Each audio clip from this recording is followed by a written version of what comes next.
O Jornal Nacional entrevistou hoje o presidente Lula sobre as tarifas anunciadas pelos Estados Unidos para produtos brasileiros de exportação. Ele disse à repórter Délis Ortiz que o Brasil quer negociar, mas cobrou respeito às decisões brasileiras e admitiu responder com tarifas iguais se não houver acordo. Boa noite, presidente. Boa noite, Délis. A primeira pergunta é de ordem prática. O senhor mencionou a lei da reciprocidade, mesmo com a ameaça explícita do presidente Trump de responder com mais tarifas a qualquer taxação decidida pelo Brasil. Como é que o senhor, governo, pretende escapar desse círculo?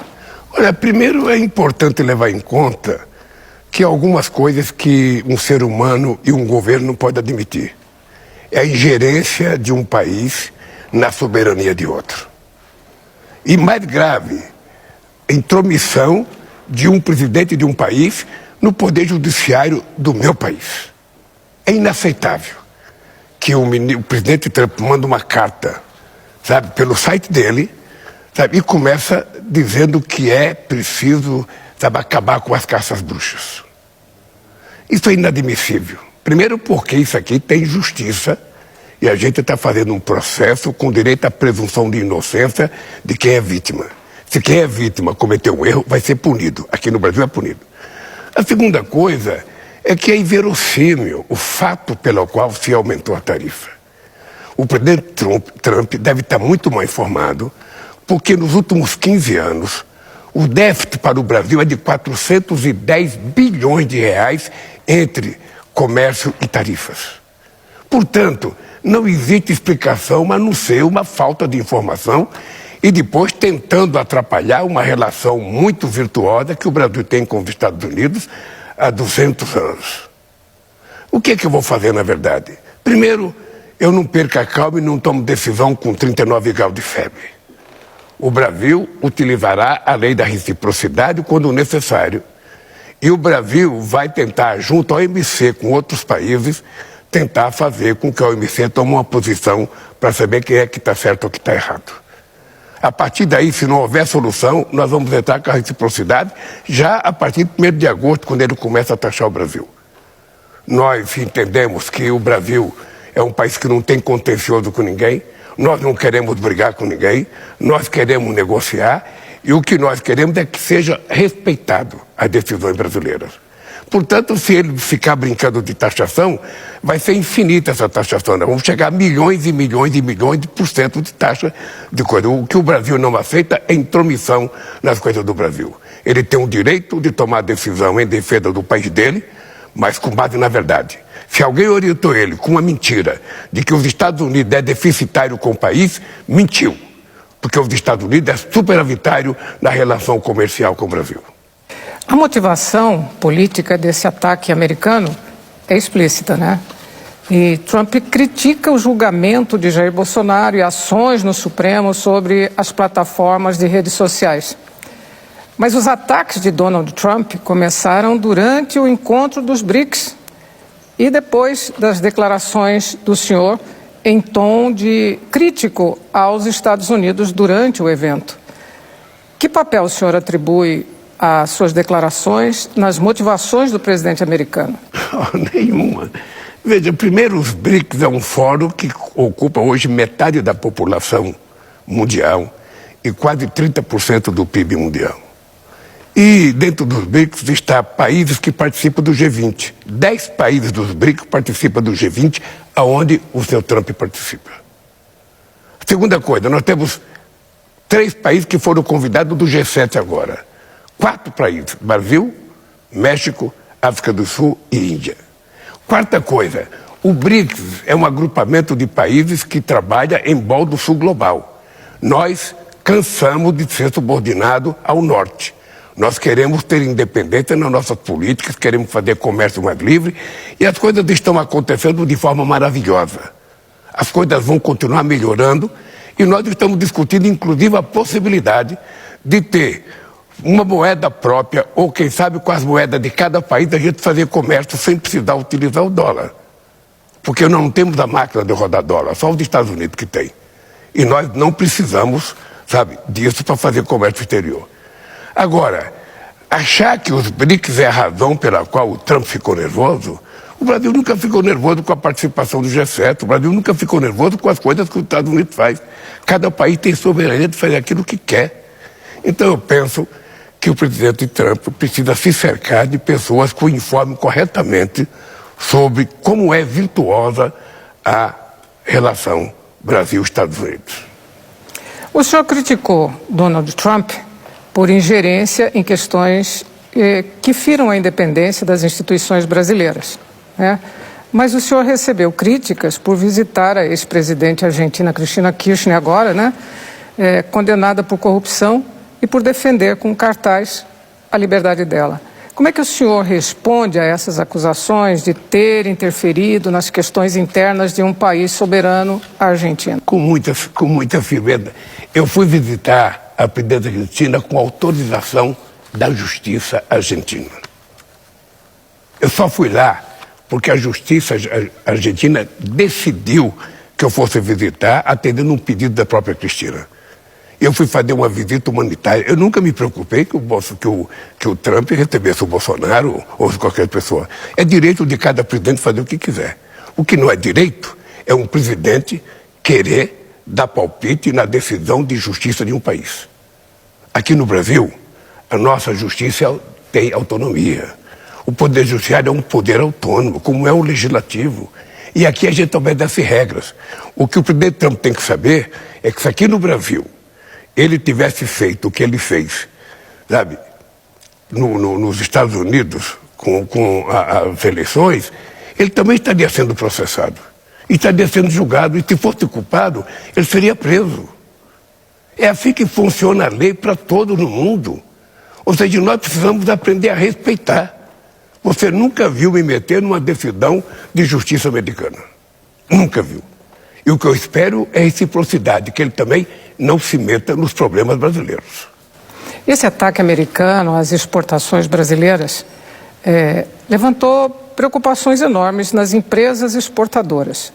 Que papel o senhor espera que esses setores empresariais desempenhem na formulação de uma resposta do governo aos Estados Unidos? É só importante a gente deixar claro para a opinião pública que não é uma taxação ao Brasil.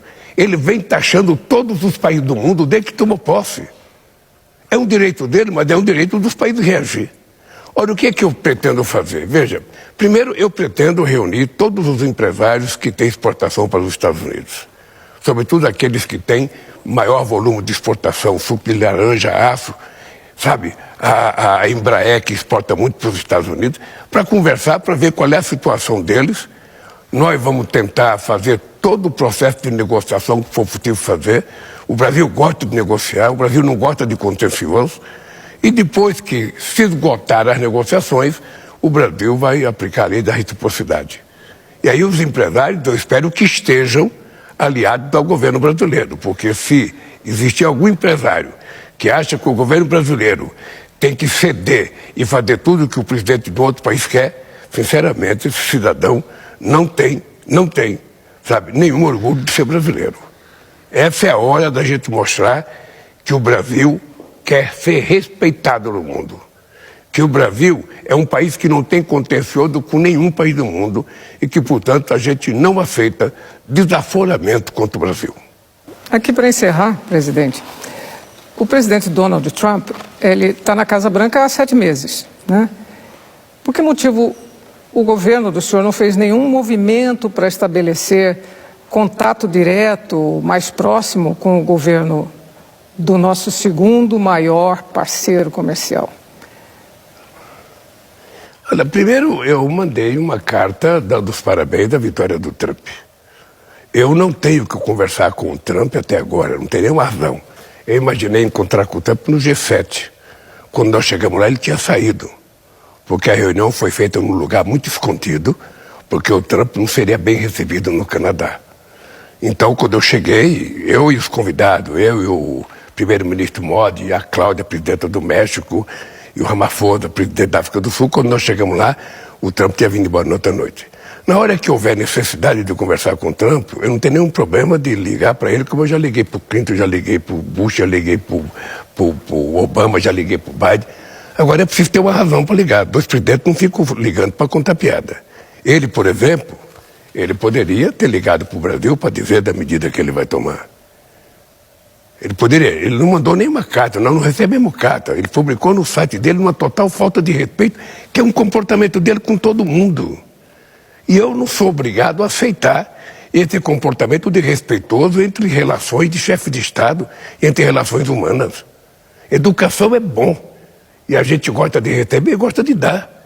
E o Brasil quer ser bem tratado. Quando eu tiver um assunto sério para tratar com os Estados Unidos, eu não terei nenhum problema de pegar o telefone e ligar para cada banca pedindo para conversar com o presidente Trump. Por enquanto eu não tenho. Agora, veja, agora é o seguinte, nós vamos criar uma comissão de negociação juntando empresários e o governo, vamos ver quais são as decisões, quem é afetado, como é que vai ser afetado, como é que a gente pode procurar novos mercados, e eu mesmo vou procurar novos mercados para os produtos brasileiros. Esse é o meu papel, inclusive, de dizer para os empresários, vamos juntos abrir novos mercados. Porque não é fácil, sabe, ele só taxar os outros. Ele também terá consequência nos Estados Unidos. Ele também terá muita consequência. Então, assim, Délis, a relação entre dois estados, ela tem que ser uma coisa respeitosa. Um presidente, ele não é dono da verdade, um presidente não tem relação ideológica com o outro. Eu nunca tive relação ideológica, sabe? Eu converso com o presidente do país, seja ele quem for. Ele foi eleito pelo povo e precisa conversar, eu converso com todo mundo. Nunca tive um veto. Agora, eu não tenho nada para conversar com o Trump. Aliás, ele não dá motivo para que a gente tenha nada para conversar com ele.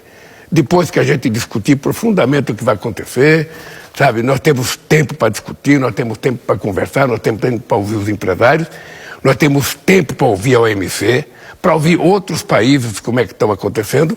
E aí, quando chegar o momento, se for necessário conversar, pode ficar certa que eu não terei nenhum problema de pegar o telefone e ligar, correndo o risco de ele, de forma mal educada, não querer me atender. Eu corro risco, mas de qualquer forma, se for necessário, eu farei isso sem nenhum problema. Então, por agora, nada, né? Por agora, nada. E nem chamar a embaixadora. Eu não sei, aí é um problema que o Itamaraty vai ter que tomar essas decisões. Tá? Eu acho que era importante chamar a embaixadora para tomar informações, mas é um problema que depende da decisão do Itamaraty.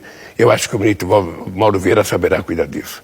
O que eu acho um desaforo muito grande delas e não dá para aceitar é um cidadão, um presidente de um país importante como os Estados Unidos, conversar uma carta para mim, mandada pelo site, avocando o fim das caças bruxas a um ex-presidente que tentou dar um golpe nesse país. Ele não tentou dar um golpe, ele tentou preparar a minha morte, a morte do presidente da Suprema Corte, que na época era o Alexandre de Moraes, a morte do vice-presidente. E não é ninguém da oposição que está falando, são os militares que estavam com ele, é o ajudante de ordem dele que recebeu as informações deles. Agora, quem vai ser julgado não é o cidadão Bolsonaro, quem vai ser julgado é os autos do processo. Se ele tiver razão, será absolvido. Se ele não tiver razão, ele será condenado. E se condenado, vai ser preso. É assim que funciona a justiça no Brasil. E é assim que eu espero que funcione nos Estados Unidos. Se tivesse um Capitólio aqui, e o Bolsonaro tivesse feito o que fez o Trump nos Estados Unidos, ele também estaria sendo julgado. Porque a lei aqui no Brasil é para todos, de verdade. Doa a quem doer. Obrigada, presidente. No dia 10 de junho, o ex-presidente Jair Bolsonaro foi interrogado no Supremo Tribunal Federal e declarou não ter qualquer envolvimento com planos ilegais, inclusive a suposta tentativa de assassinato de autoridades. Bolsonaro disse que discutiu com ministros militares alternativas que, segundo ele, eram constitucionais para contestar o resultado das eleições. Afirmou que foram conversas informais e que não tratava de uma tentativa de golpe. A ação penal no Supremo ainda não tem data para conclusão.